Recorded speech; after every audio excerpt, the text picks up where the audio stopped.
I turn and see another person coming towards me.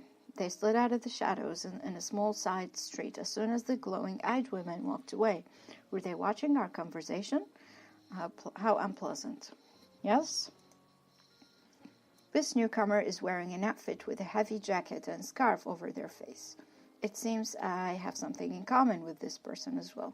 Like, imagine if... Oh, okay, so it makes sense. The scarf remains even if they are in their underwear.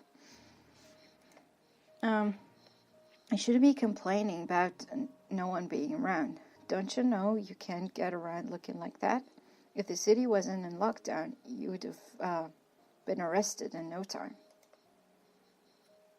2 in one day who recognized my clothes, how bizarre. Or maybe you happened to overhear the conversation I just had. That I did. But it doesn't change the fact that you're breaking the law. That law is no concern of mine. I'm dressed this way because I'm from the sanctuary. I'm a seer, buffalo seer to be exact, and have seen my own future, which show me that I will marry someone from outside the sanctuary. I'm here to look for him. Maybe you've seen him? The stranger is speechless, seemingly grieved by my explanation. I contemplate clarifying the situation using simpler terms when they finally speak. If you can see the future, why don't you just look to see exactly where and when you're going to find this guy? That's a valid point. All I've seen is a moment from after we were already married, and that is all I will see. I don't want to spoil the surprise of our relationship. They make a face and shake their head in a childish way, immediately causing me to see them in a different light. They're unpleasant, yes, but not for the reasons I initially assumed. Work with me here. Wait, so this is a kid? Really? Okay. Because this person is actually one of the love interests, and their name is Kia. No, you can work with me to help me find who I'm looking for, though. The stranger acts as though they did not hear me muttering to themselves. It's somewhat amusing. Now, what do I do? Why did this have to happen today of all times? However, they are quite preoccupied with their own thoughts and not particularly worth waiting for. I suppose I'll just have to keep searching on my own. While that person is lost in thought, I sneak away. After walking down the long street, I enter a plaza. It is a little more open where I was before, and the fountain adds a pleasant touch. In the middle, I see another person. I think to myself that perhaps my luck is changing as I approach. Hello there, stranger. Perhaps you could help me. The woman stares at me with a familiar look of surprise as the glowing-eyed woman. Why are you dressed like someone from the sanctuary? Are you trying to get arrested? How many normals are going to recognize that today? You've met others who knew? Yes, but if you want to ask about that, you can do it later. I have a question for you first. Well, I'm sort of in the middle of something, but if you make it quick, I'll see what I can do. Thank you. I will. You see, my name is Buffalo Seer, and I have looked into my own future. In it, I saw that I would be married to a person from outside the sanctuary, and so naturally I left in order to find him. Now I'm here, and so far have had no luck at all. You can see into the future, huh? That is a rather interesting ability, though not a good idea. Spare me the lecture. I have heard it, trust me, and that was the first and the last time I will use my power on myself. Anyway, the person I'm looking for. Hold it. I turn around and unfortunately see the scarf-wearing stranger from before running towards the two of us. This time they come right up to me and pull out a police badge. I didn't want to do this, but you leave me no choice. My name is Officer Kia, and you're going to have to come with me. You're under arrest. The young woman next to me smirks at the supposed police officer. I am happy to see I'm not the only one who does not take this person seriously. Well, hello, officer. Don't the police have more important things to be doing right now? They glare at her, clearly having hoped she'd stay out of the conversation. "Hello, miss. It's Piper." Well, Piper, it's true that I'm very busy, but I can't have an abnormal or someone pretending to be one running around unsupervised. I'm going to take care of this real quick and then get back to the task at hand. You should be getting inside where it's safe. I feel as though I have missed something. The police officer turns their attention to me once more. "You're coming with me to the police station where we can decide what to do with you." "I'm not going there. I haven't found the love of my life yet. You go do the other task and get back later. Maybe by then I'll have located him." "Stop talking so loudly about seeing the future. Do you want to make the situation worse than it already is?" Piper, who initially seemed content with simply watching, speaks again with renewed interest. "Oh, so you've seen what your future spouse looks like exactly?" "Yes, I can picture him vividly, and even I know his name." "What does he look like?" "Don't answer that." "Well, he's very tall, unusually so, and quite dashing. He has medium gray tan skin and dark gray eyes, like smoky stones, and his name is January. Isn't that nice?" I had hoped my flattering description would impress them. Instead, both look at me in astonishment. Kia's eyes could scarcely be wider, and I'm certain their mouth is agape under that massive scarf. Piper regains her composure in only a moment and laughs slightly, her lips curling coyly. "Your future has a sense of humor. This certainly isn't the time I would want to be looking for that man." "There's no way that can be right. This is some kind of mistake. Or maybe a trick." "I'm certain it's a trick. You're under arrest, even more so now." "Wait, are you saying you know January?" My heart starts to quicken at the thought, and I can tell my voice has grown especially anxious. Piper answers first. "As a matter of fact, I do, and so does Officer Kia. Isn't that right?" Kia looks uncomfortable, as if the information wasn't supposed to be revealed. They shrug slightly in defeat. "Yes, I know that person. I'm trying to get him to the police station as well, so if you want to see him, you really have no choice but to come with me." "Is getting people to the station all you think about?" "Right now it is." Piper looks past us to the other side of the plaza, then leans in towards Kia, whispering just loud enough for me to hear. "Looks like we have company, and I don't think it's another police officer." Kia follows Piper's gaze, eyes narrowing. I do the same and see a single person coming towards us. Officer Kia faces this newcomer while rapidly whispering to Piper and myself. "You two should hide. I can handle this." Piper begins to move, however, it's towards the oncoming threat. I think I'd rather stay. I know what I'm getting into when it comes to that bunch.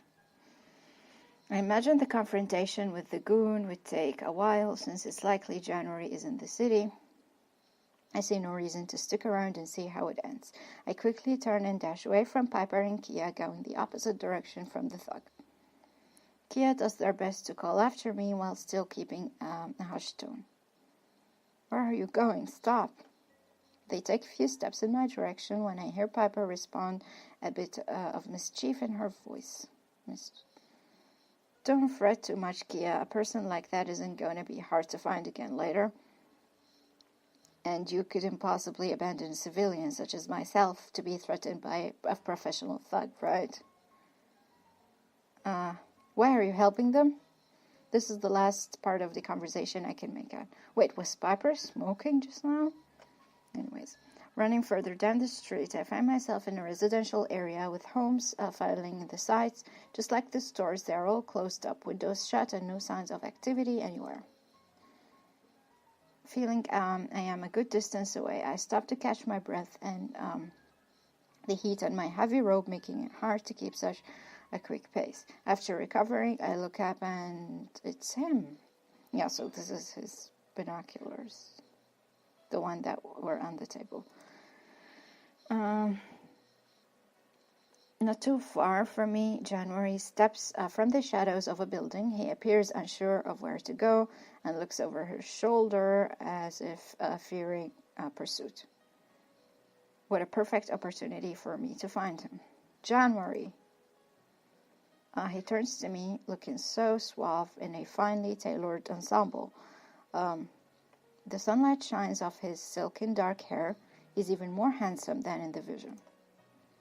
I notice that he appears concerned. I hope no one has been troubling him, or could he be afraid of me? Well, I'm sure it won't last. I've been looking for you everywhere. I'm so glad I found you at last. Before I can say more, he actually turns and runs from me. Wait, where are you going? I need to talk to you. We're going to get married. What a creepy thing to say to someone you just met. January is moving too fast, and I'm forced to chase after him. It's not easy, for his fantastically long legs give him a huge advantage. Still, I manage to catch him in a side alley. He backs away, still looking fearful. I hold up my hands in a placating gesture. I didn't mean to startle you. Is there something I said that worried you? Well, maybe it's like how you look. I don't know. The mask is creepy, the robes. Who are you, and what do you want from me? His voice remains defensive, so I try to act more disarming. My name is Buffalo Seer, and I've come from the Walled Sanctuary to tell you about your future. My future? You're saying you're not normal? Indeed, I have the ability to show other people their future, and I've seen my own. January relaxes somewhat and appears prepared to listen. In my future, I saw that I was meant to be here to meet you. Really? This is very strange. Does that mean you could truly show me my future? Of course. In fact, that's exactly what I want to do. If you'll let me, I'd like to show you what happens a few years from now. He seems really pleased, almost eager. This is going to end well. I mean, this is going well. It's not going to end well, though. Oh, yeah, please do. I'm greatly interested. Perfect. Just hold still for a moment, and I'll show you. I focus my power upon him, aiming for the same period of time I chose for myself. Light emanates from January's body, and after a few moments, fades. January opens his eyes, looking at me with so much focus that it's a challenge not to get swept away in his gaze. Well, did you see? What did you think of your future? I can feel my heart racing and my hands shaking. How romantic. It seems I tug on my sleeve. I tug on the sleeve of my cloak to keep my jittering hand preoccupied. Yes, that in my future I'm going to be married. And he squeezes both his eyes shut and roughly spins the bundle of his opera glasses in his hands. Okay, so this is what it is, opera glasses. And it seems that the person is... his head turns away and his body gets stiffer, but he keeps his eyes open a pinch. It's as though he's bracing himself for an attack, and curiosity's sake demands he sees where it's going to come from. You. I know. I saw the same thing when I looked into my own future. I've come all the way from the Walled Sanctuary just to find you. Aw, this is cute. Suddenly, without warning, January reaches out and pulls me towards him, pressing me against his body in a firm embrace. This is wonderful. I can honestly say I've never been happier to meet anyone more than you, Buffalo Seer. Really? How grand. I'm happy that you're happy, January. I know we were meant to be together, but even I didn't imagine things would work out as perfectly as this.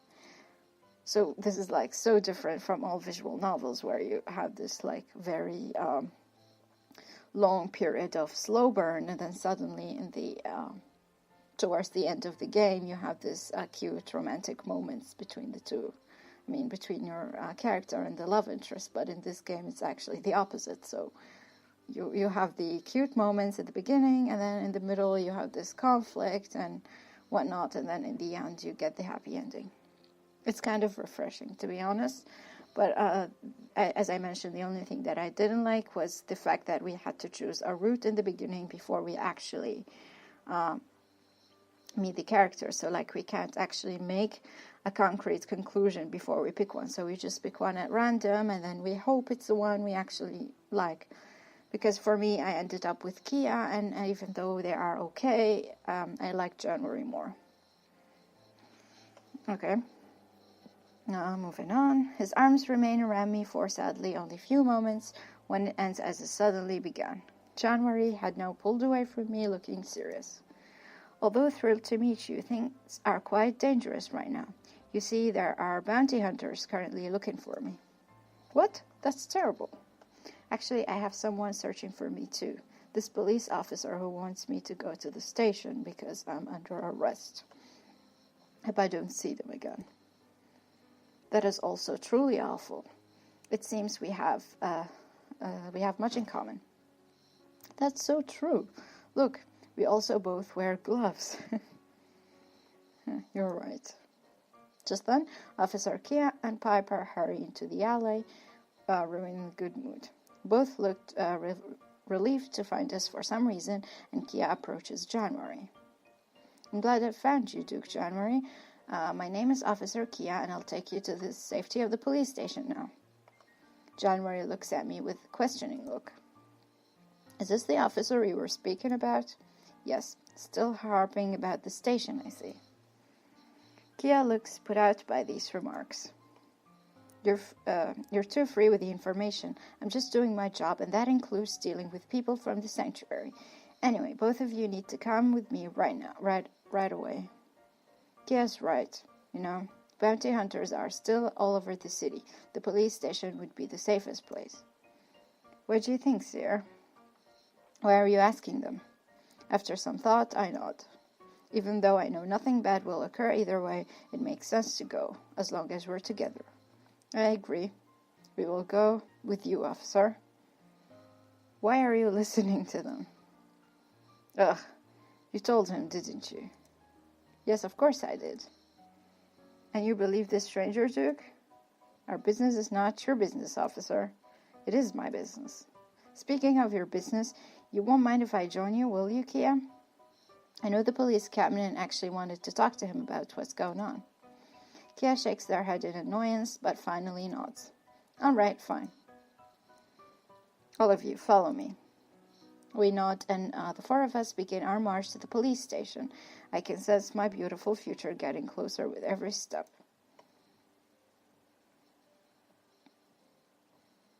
And actually, the characters blink, so that's really nice.